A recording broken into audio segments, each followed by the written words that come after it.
Assalamualaikum. My name is Sharifah Nur Anissa Arwani binti Said Abdullah. I will be presenting about the introductions of MAIDAM, which is the background, the mission, vision, function, and all the things that relate to MAIDAM. MAIDAM was originally named Islamic Religious and Malay Constant Council, was established in 1949 when the Act No. 1 of 1949 was gazetted on February 16 in the same year. Starting from July 1, 1958, has found that its membership list established from time to time up to now. Its membership consists of no less than 3 official members in office are paid under the state government, and not less than 5 members are not official. MAIDAM is one of the zakat institution that located in Terengganu.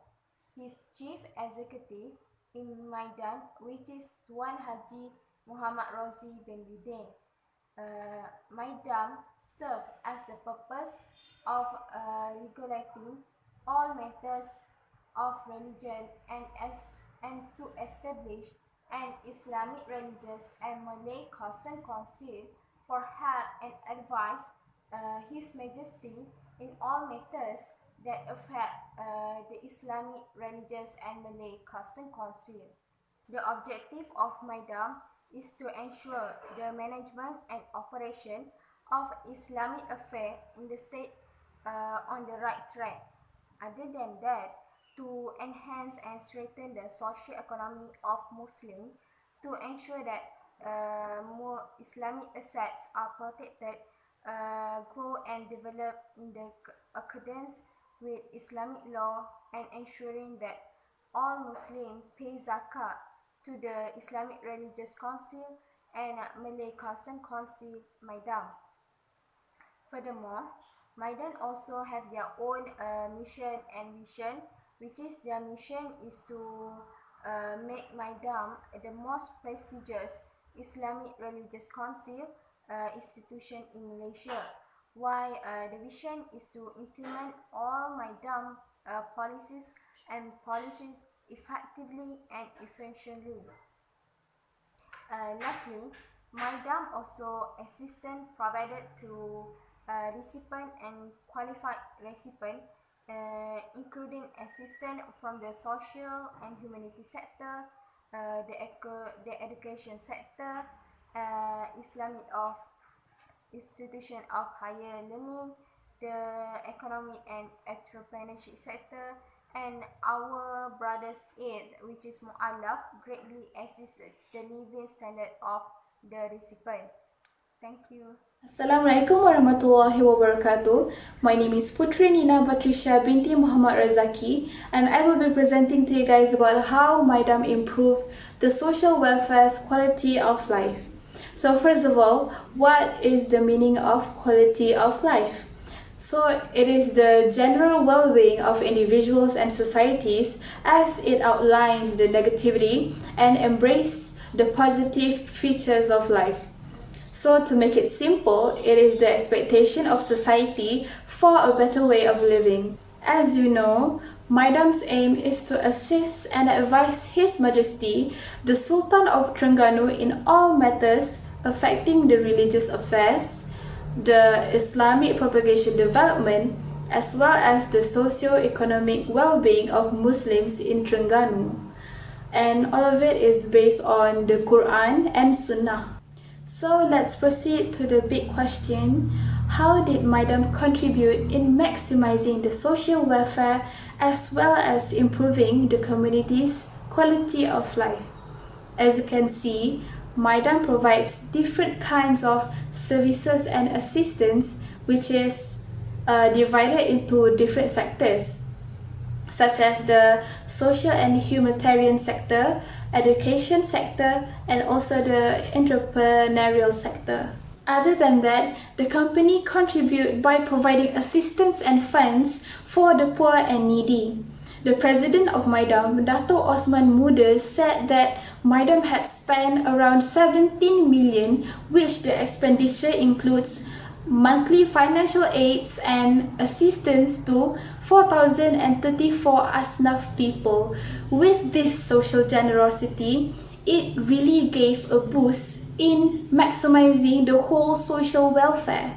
And not only that, MAIDAM also supported the State Health Department to purchase medical equipment and also distributed consumption goods to the frontline teams and family members. With this, not only it increases the social quality of life, but it brightens up the future for the people struggling with poverty.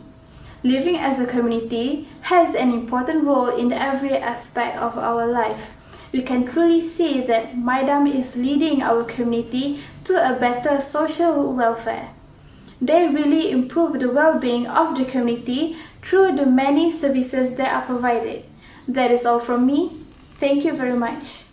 So, there are several actions taken by the Islamic Religious Council and Malay Customs Terengganu, or well known as MAIDAM, to eliminate poverty. This is how this institution contributes to economic development in terms of maximizing social welfare. Recently, they state that a total of 5,547 heads of households in the state are still poor with household income below 1,036 ringgit. They take several steps to help these people. So the recent one is 2015 residents' account are in aid. MAIDAM funding for the heads of household categorized as poor was supposed to take place during the first week of Ramadan, but they decided to make early payments to ease the burden of those who were preparing for Ramadan. Each person will receive between 400 to 600 ringgit depending on the amount of their dependents. So this is for the first time the 11 million Ramadan fund will be credited directly to their account. Other than that, MAIDAM also contributes to help students from poor family. They provide assistance to Terengganu students who do not have the opportunity to obtain loans or financing their studies locally and abroad. This alleviates the burden on parents in raising their children's education costs to a higher level. This proves MAIDAM's concern for Muslims in the state of Terengganu in promoting knowledge and eliminates poverty. Scholarship assistance is provided through a financial institution specifically for students who do not have their own or full-time source of income and who do not receive any assistance, whether allowance, loans, scholarships from any source or body or other funding bodies to pursuing full-time studies.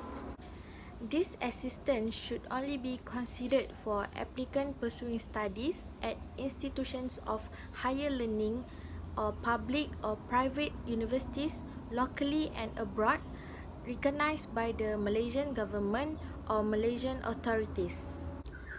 Next, MAIDAM also donated 115,998 ringgit to 127 poor people in the form of self-help capital and business assistance.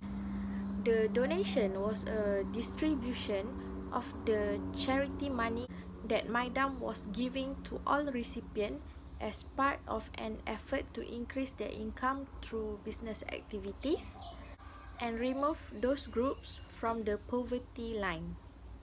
Each person received between 3,000 to 10,000 depending on the type of business that is being run. Of these, 120 people receive a turnover of not less than 2,000 to 5,000 depending on their business needs, while the rest receive a 3-wheel motorcycle, boat engine, fiber, refrigerator and sewing machine. Among the business carried out by these recipients include food business, sewing, seafood extraction and more. Those who wish to apply for business capital assistance should apply with MAIDAM, and a review and census will be conducted to ensure that those who are truly eligible for assistance. Monitoring will also be carried out by them from time to time so that recipients do not abuse the facilities provided. So basically, these are the contributions of MAIDAM in order to eliminate poverty. Let's recall back. The first one is the Ramadan Fund. The second one is Student Fund, and the third one is Business Capital Assistance. Assalamualaikum warahmatullahi wabarakatuh. My name is Siti Amira, and I'll be explaining about how the institution such as MAIDAM contributes to the economic development in terms of minimizing the income inequality. As you might have known by now, MAIDAM helps to bind the gap in between the rich and the poor in the society of Terengganu. It also catches the Muslims' welfare, especially those who are poor and needy, as to minimize income inequality. So, as to minimize these gaps, MAIDAM interference through a proper arrangement are needed to improve the situation. As Islam opposed to the unfair distribution of resources, many built-in plans at MAIDAM are aimed to reduce it, such as wakaf, fidyah, sedekah. However, a more prominent form of minimizing the income inequalities among the people is zakat. An appropriate distribution of zakat will put a straightforward impact on fair distribution of income among the society. Zakat atones the soul of the contributors from greed. By committing this religious duty, the person will be seen as humble and God-fearing. Meanwhile, zakat also limits down the economic inequalities, as the rich may not grow richer and the poor grow poorer. The MAIDAM Zakat Fund does not only protect the poor and the disabled, but it also provides social security to the idle and unemployed individuals. This action ultimately achieves some of the objectives, which are purification of soul and wealth, limiting down the income inequalities, minimizing unemployment and unbiased distribution, and mobilization of resources and self-reliance. And last but not least, the individuals who received zakat are employed to fully utilize their resources. They could use the money given to either start a business or to cover the daily expenses with it. Thus, the zakat that has been provided by MAIDAM can minimize the income inequality as well as bring prosperity to the people. That is all from me. Thank you. Assalamualaikum warahmatullahi wabarakatuh. My name is Muhammad Irsyad bin Muhammad Jamil. So for my part, I will conclude all the presentation from the others. After we heard the presentation, we can conclude that MAIDAM is one of the best institutions in Malaysia. They have contributed to the economic development in many terms and have positively impacted the country. This shows that MAIDAM has made a significant contribution to the country's economy. Through all the help given to the community, MAIDAM deserves to be a huge institution in Malaysia. However, in the success they have achieved, there are many challenges they must face. These challenges are like the current state of the economy. As we all know, Malaysia is fighting the COVID-19 outbreak, which has negatively affected the country. The outbreak has prevented the economic sectors from operating. It has given MAIDAM a hard time to make a contribution to the community. Besides that, the country's economic instability has also been a challenge for MAIDAM to carry out its operations. This has caused MAIDAM difficulties in stabilizing the finances to provide to the needy community. However, MAIDAM has made a positive impact in developing the country's economy. This shows that there is no success without challenges. As long as we do something, we need to continue. We must to continue that struggle until we succeed. Therefore, I hope MAIDAM will continue their struggle to help the community in developing the country's economy. That's all from me. Thank you.